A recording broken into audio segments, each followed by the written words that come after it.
Students हम देखेंगे peculiar behaviour of beryllium. Beryllium अपने बाकी फैमिली मेंबर से, जो कि इसके यहाँ पर हमने लिस्ट इसके लिए आते हैं, इनसे थोड़ा सा स्ट्रेंज या ऑड बिहेवियर शो करता है। ठीक है, थोड़ा सा डिफरेंट बिहेवियर शो करता है। इसको हम स्टडी करेंगे। यहाँ पे हमने बेरिलियम के अलावा बेरिलियम और बाकी तमाम इसके फैमिली मेंबर्स के नाम लिख दिए हैं। ठीक है, और ये हमारे पास अल्कलाइन अर्थ मेटल्स कहलाते हैं। हम देखते हैं कि बेरिलियम इनमें से सबसे पहला एलिमेंट है और ये थोड़े से स्ट्रेंज बिहेवियर शो करता है। जैसा कि अगर इसका पहला हम बिहेवियर देखें, नंबर 1 देखें, तो इसमें हम देखते हैं कि ये एक हार्ड मेटल है। ठीक है, हार्ड मेटल। हम देखते हैं कि हमारे पास जो अल्कली मेटल्स होते हैं वो बहुत सॉफ्ट मेटल्स होते हैं। जैसे सोडियम को हम नाइफ से भी कट कर सकते हैं। इसी तरह मैग्नीशियम, कैल्शियम वगैरह जो ये हमारे पास आ जाते हैं अल्कलाइन अर्थ मेटल्स, ये भी हमारे पास सॉफ्ट होते हैं कंपैरेटिव टू। अगर हम कंपेयर करें इसको किनसे, अल्कली मेटल से, तो ये अबिट हार्ड होते हैं, लेकिन फिर भी ये सॉफ्ट होते हैं, नेचर होते हैं। ठीक है, सॉफ्ट इन नेचर होते हैं। तो हम कहते हैं कि लेकिन यहाँ पर जो बेरिलियम होता है वो हमारे पास जो है वो हार्ड मेटल आ जाती है। ठीक है, और ये काफी हार्ड होती है। इसकी अगर हम मोस्ट स्केल ऑफ हार्डनेस पे इसकी वैल्यू देखें, मोस्ट स्केल ऑफ हार्डनेस, ये हमारे पास स्केल होता है जिसपे हम डिफरेंट सब्सटेंसेस की हार्डनेस देखते हैं। ठीक है, तो इस पे हमने जो हार्डेस्ट मटेरियल हम कहते हैं कि होता है, हार्डेस्ट सब्सटेंस होता है, वो हम कहते हैं कि डायमंड होता है। ठीक है, और डायमंड को हम कहते हैं कि वो हार्डेस्ट नोन सब्सटेंस है, और इसकी हम वैल्यू जो मोस्ट स्केल पे देखते हैं वो आ जाती है 10। ठीक है, उसको हमने 10 कहा है, और उसके अकॉर्डिंग हम देखते हैं कि बाकी सब्सटेंसेस को हम क्या वैल्यू देते हैं। इसी पे अगर हम आयरन को देखें, Fe आयरन के लिए लिख रही हूँ, तो इस पे अगर हम इसकी वैल्यू देखें तो वो हमारे पास 4 है। लेकिन अगर बेरिलियम की देखें तो बेरिलियम इससे भी ज्यादा हार्ड है, यानी आयरन से भी ज्यादा हार्ड है, और इसकी वैल्यू 5.5 तक आ जाती है। ठीक है, यानी कि ये अच्छा खासा हार्ड है।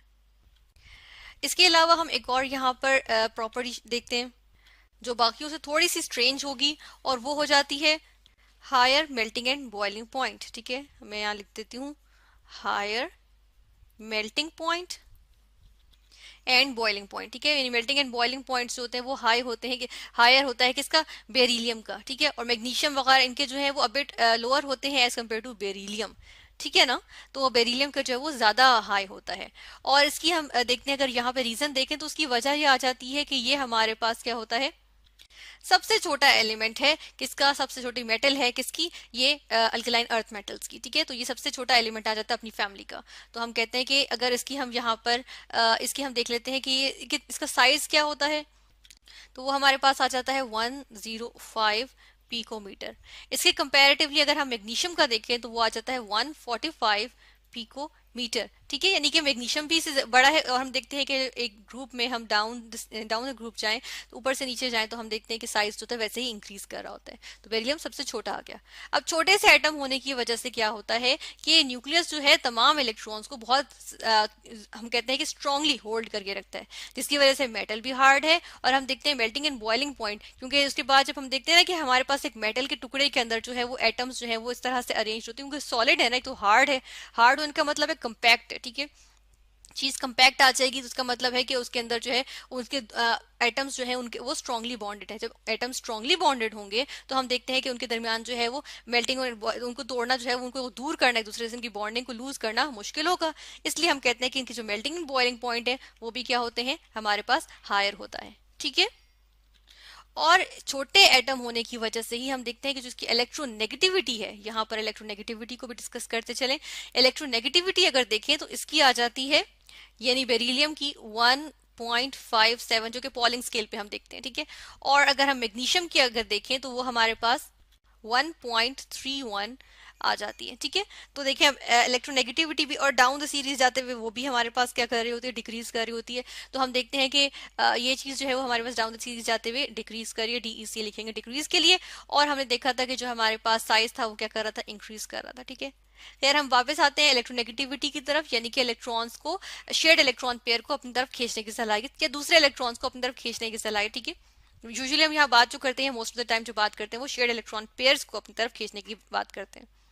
तो ये देखिए ये डाउन द सीरीज डिक्रीज कर रही है। तो हम देख रहे हैं बेरिलियम जो है वो हमारे पास हाईली इलेक्ट्रोनेगेटिव है as compare to, high electronegative है। ठीक है, इसकी इलेक्ट्रोनेगेटिविटी ज्यादा है as compare to other alkaline earth metals. ठीक है, और हम देखते हैं कि यही वजह है कि हम आगे अगर देखें तो इसकी ऑक्सीडेशन यानी कि इसके अंदर से इलेक्ट्रॉन निकालना मुश्किल होता है। ठीक है, जिस तरह से अगर हम देखें इसकी थर्ड प्रॉपर्टी कि अगर इसका रिएक्शन देखें किसके साथ, वाटर के साथ। ठीक है, वाटर के साथ अगर रिएक्शन देखें बेरिलियम का तो वो मुश्किल हो जाता है, क्योंकि बेरिलियम अगर ये देखें मेरे पास अगर बेरिलियम मौजूद है ना, इस तरह से ये मौजूद है, तो होता क्या है कि अगर इसके अराउंड वाटर मौजूद है ना, यहाँ पे फर्ज करें बीकर में मेरे पास H2O यानी कि वाटर मौजूद है, तो वाटर जैसे जैसे इसकी सरफेस पे लगेगा तो उसकी सरफेस थोड़ी सी ऑक्सीडाइज तो होगी। ठीक है, तो इसकी सरफेस जो है मुश्किल से थोड़ी थोड़ी ऑक्सीडाइज होगी, लेकिन वो ऊपर जो है वो कोटिंग बना लेगी।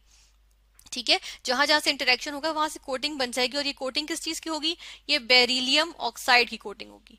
बेरिलियम ऑक्साइड जो होता है वो इनसॉल्युबल होता है वाटर में। ठीक है, तो जब ये सॉल्युबल ही नहीं है वाटर में, तो बाकी के अंदर की जो बेरिलियम है वो सेव हो गई, प्रोटेक्ट हो गई। ठीक है, तो ये एक प्रोटेक्टिव कोटिंग आ जाती है और फर्दर ऑक्सीडेशन जो है वो पॉसिबल नहीं होती।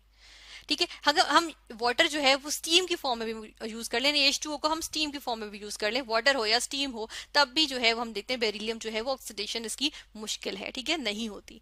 जबकि हम मैग्नीशियम की बात करें तो ये स्टीम से आसानी से ऑक्सीडाइज हो जाती है, कैल्शियम की बात करें तो ये वाटर से ही रिएक्ट कर जाती है आराम से। ठीक है, तो बेरिलियम के लिए जो है वो मुश्किल होता है कि वो वाटर से रिएक्ट करे, और इसकी ऑक्सीडेशन हमने कहा मुश्किल होती है। तो देखिए इसकी ऑक्सीडेशन जो है वो इवन जो हमारे पास एसिड्स आ जाते हैं, ठीक है, जो एसिड्स होते हैं हमारे पास, उनसे भी इसकी ऑक्सीडेशन जो होती है वो मुश्किल होती है। ठीक है, तो हम कहते हैं कि ऑक्सीडेशन जो होती है वो क्या होती है, यहाँ पर हम लिखेंगे ऑक्सीडेशन।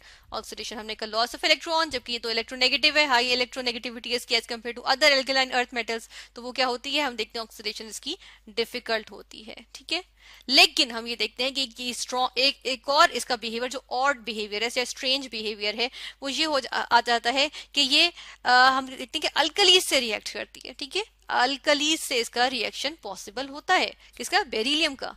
जिस तरह से अगर यहाँ एग्जाम्पल देख लें हम कि बेरिलियम जो है वो रिएक्ट कर जाता है किसके साथ, सोडियम हाइड्रोक्साइड के साथ भी रिएक्ट कर जाता है। ठीक है, सोडियम हाइड्रोक्साइड के साथ, और सोडियम हाइड्रोक्साइड के साथ रिएक्ट करके क्या बनाता है, सोडियम बेरिलेट बनाता है। ठीक है, इसकी यहाँ पर हम जो है वो फॉर्मूला लिखेंगे Na2BeO2। ठीक है, सोडियम बेरिलेट बनाता है और साथ में जो है वो हाइड्रोजन गैस जो है वो रिलीज होती है। ठीक है, तो ये अल्कलीज के साथ रिएक्ट करते हैं, और कोई भी अल्कलाइन अर्थ मेटल बेरिलियम के अलावा जो है वो अल्कलीज से रिएक्ट नहीं करता। इसी तरह हम देखा कि एसिड्स और वाटर जो है उनके साथ इसकी ऑक्सीडेशन डिफिकल्ट है, क्योंकि ये क्या करता है, बेरिलियम ऑक्साइड की एक कोटिंग बना लेते हैं सरफेस पे, और अंदर की तमाम जो बेरिलियम की मेटल है वो सेव हो जाती है, प्रोटेक्ट हो जाती है। इसी तरह हम देखा स्मॉल साइज और हाई इलेक्ट्रोनेगेटिविटी की वजह से ही higher melting and boiling point होता है किसका, बेरिलियम का, और हम देखते हैं कि ये काफी हार्ड मेटल होती है।